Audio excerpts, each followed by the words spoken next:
Administrativando Abogados. Hola a todos, bienvenidos a este espacio de actualidad de Administrativando Abogados. Hoy hablamos de la reforma de la ley de la reguladora de la jurisdicción contenciosa administrativa operada por el Real Decreto Ley 6/2023. Parece que esta reforma está enfocada hacia la digitalización de la justicia y es que hay que dar cumplimiento al plan de recuperación, transformación y resiliencia para poder acceder a los fondos Next Generation. Para hablar de todo ello, contamos con José Luis Fuertes Suárez, él es ex abogado del Estado y of counsel de Administrativando Abogados. Buenos días. Muy buenos días. Pues bien, efectivamente, el Real Decreto Ley 6/2023, recientemente publicado, con un título peculiar, es la primera norma jurídica que incluye todos estos conceptos juntos en su título: recuperación, transformación y resiliencia de todas las cosas que quiere recuperar y transformar, y además con el concepto de resiliencia que se aplica desde la psicología moderna a cualquier otro objeto, como se hace aquí. Se refiere, entre otras muchas cosas, a la jurisdicción contencioso-administrativa, además de referirse a otras materias también muy importantes, como la materia de enjuiciamiento criminal, como la función pública, como la ley de enjuiciamiento civil. Esto era un mandato que venía desde hace tiempo, por las normas comunitarias y en general por las necesidades de una sociedad avanzada, como indudablemente es la nuestra. Aparentemente, hablando ya de la jurisdicción contencioso administrativa, que es la más eficaz garantía que tiene el ciudadano frente a los posibles abusos o errores de los poderes públicos, precisamente eso es su objeto, incorpora definitiva y decididamente todos los necesarios instrumentos tecnológicos, que efectivamente en la práctica en la medida de lo posible, se venían haciendo, pero no de una forma regulada o imperativa, sino que se venían haciendo simplemente a criterio de los órganos judiciales, que unos lo hacían, otros no, otros lo hacían en parte. Ahora ya es una obligación general. La mayoría de las reformas se contempla, por tanto, en el Real Decreto Ley, es la incorporación del expediente electrónico. Eso es una cosa fundamental, puesto que el expediente administrativo es la prueba fundamental y muchas veces casi única en la jurisdicción contenciosa administrativa. Desde el viejo expediente en papel que se retiraba, se devolvía, al que se enviaba en forma telemática, con más o menos acierto, pero sin una obligación específica de hacerlo y de conservarlo, ahora ya hay una obligación imperativa, absoluta y general de que todos los expedientes sean electrónicos y que se remitan a los interesados, sobre todo a los recurrentes en primer lugar, y después al juzgado, primero al juzgado y luego al recurrente, en forma electrónica y por supuesto que se conserve. Y se garantiza además esto con unas medidas que pretenden ser muy eficaces, incluso en contra, podríamos decir, de la propia administración, a la cual realmente se la conmina y se la percibe de que tiene una obligación estricta de cumplir todo esto, de cumplirlo en plazo, y si no lo cumple en plazo, incluso se establece un sistema de sanciones realmente severo para la propia administración e incluso para el funcionario responsable, que deberá identificarse de que no se remita el expediente debidamente o que no se remita en plazo, para que esto se cumpla. Y que se cumpla en plazo. La administración se había relajado muchísimo con esta obligación de la ley contenciosa de enviar el expediente al juzgado o al Tribunal Superior de Justicia o al Tribunal Supremo o al órgano jurisdiccional competente, y muchas veces lo remitía cuando, podemos decir, hombre, cuando le diera la gana, pero sí con muchísimo retraso. Tenía un plazo de 20 días para remitirlo. Eran muy frecuentes, lamentablemente, los casos de meses y meses y meses en que no se remitía el expediente administrativo, con lo cual se generaban unas dilaciones indebidas y una indefensión material de la otra parte, que incluso porque se veía que se dilataba sin medida el proceso, que inicialmente podía durar muchísimo más de lo previsto, incluso años. Esto se quiere poner coto a esto y se establecen unos mecanismos de sanción muy eficaces, aparentemente. Yo creo que están bien diseñados.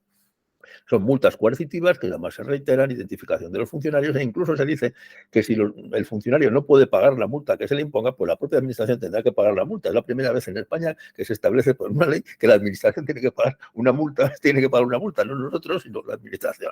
Realmente las multas pues las pagamos los interesados. Aquí la administración, si no cumple con el juzgado, tiene que pagar unas multas, y unas multas severas y coercitivas.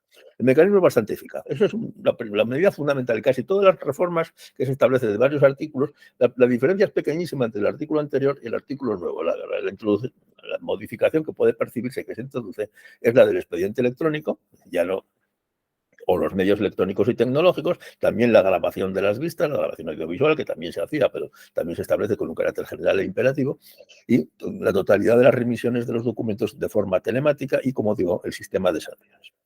Y otra reforma muy importante es la reforma que ocurre no solo cuando el expediente se envía y se envía en plazo, cosa que parece que se garantiza ya con estas medidas, pero se envía incompleto, cosa que pasa muchísimo.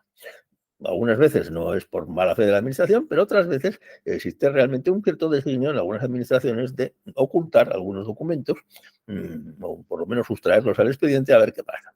Bueno, o en todo caso, el resultado final es que el recurrente tiene ya su expediente antes de presentar la demanda o antes de la vista y ese expediente está incompleto. Entonces establecen unas normas, antes había un sistema, de lo contencioso que sigue existiendo, que es pedir que se complete el expediente dentro del plazo para formular la demanda.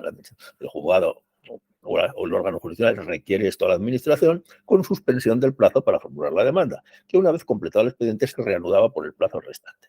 Ahora se establece una garantía muy eficaz para el recurrente, que es que si esto se pide en los 10 primeros días, el plazo para formular la demanda cuando llega esto que faltaba se vuelve a contar desde cero, no solo lo que faltaba, sino otra vez los 20 días íntegros, que es una cosa lógica, porque algunas veces quedaban 2 o 3 días nada más, y resulta que había...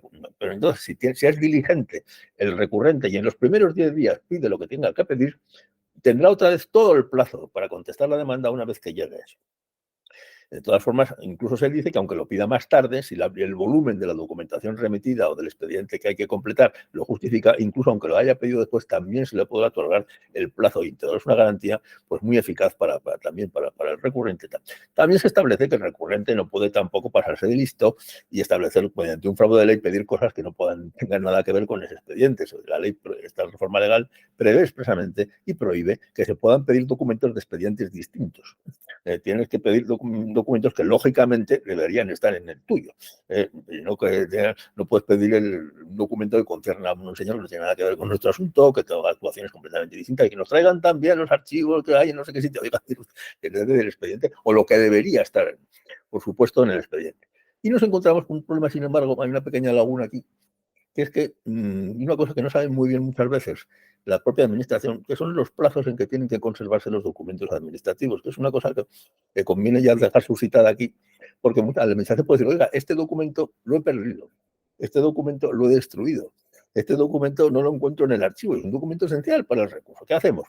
La ley actual prevé bien intencionadamente que el propio recurrente, pues si le pasaba eso, podía por su cuenta presentar ese documento que la administración decía que no tenía o que la administración había extraviado o destruido. Pero eso no basta, claro, entonces hay que tener en cuenta los plazos para esto. Y hay que recordar, ya que estamos aquí, y recordamos también a la administración de los recurrentes, que los plazos son los que están en la ley, que muchas veces no se conocen debidamente. Los documentos del Código de Comercio, 6 años. Los documentos administrativos, como regla general, 5 años.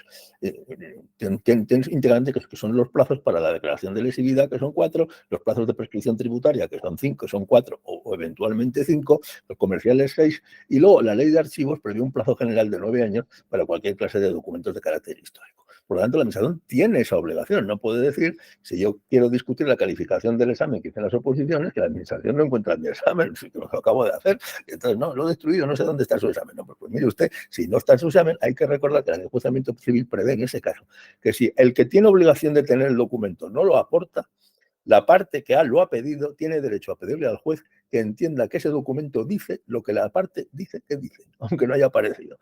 Usted ha traído mi examen, ha perdido mi examen. No, por lo tanto, no sabemos cuántas preguntas he acertado. Pues mire, yo le digo que yo acerté todas las preguntas. Y entonces, según la ley, el juez tiene que admitir que el documento, el examen, tiene todas las preguntas acertadas, porque la administración ha incumplido su deber de custodiar el examen. Y por lo tanto, esas son garantías que hay que tener en cuenta, tanto los plazos de conservación, bueno, ciertamente es complejo, pero claro, precisamente la digitalización es para estas cosas. Por lo tanto, pues ese es un sistema como garantías muy bueno. Básicamente, esas son las dos grandes reformas de lo contencioso. Toda la implantación definitiva de los medios electrónicos y de los medios telemáticos, las garantías para que llegue el expediente y las garantías para que llegue el expediente completo. Por lo tanto, pues en ese aspecto las medidas pues, son satisfactorias, con la pequeña laguna de que debería aclararse lo más posible y debería recordarse pues, cuáles son los plazos en que la administración tiene que conservar sus propios documentos. Eso en cuanto a la ley de la jurisdicción contenciosa administrativa. Pues muchísimas gracias por habernos aclarado todas estas reformas que acaban de producirse y que, como decía al inicio, están vinculadas, al fin y al cabo, con la digitalización y también, por supuesto, a este plan que es necesario para acceder a los fondos europeos. Muchas gracias, José Luis Fuertes.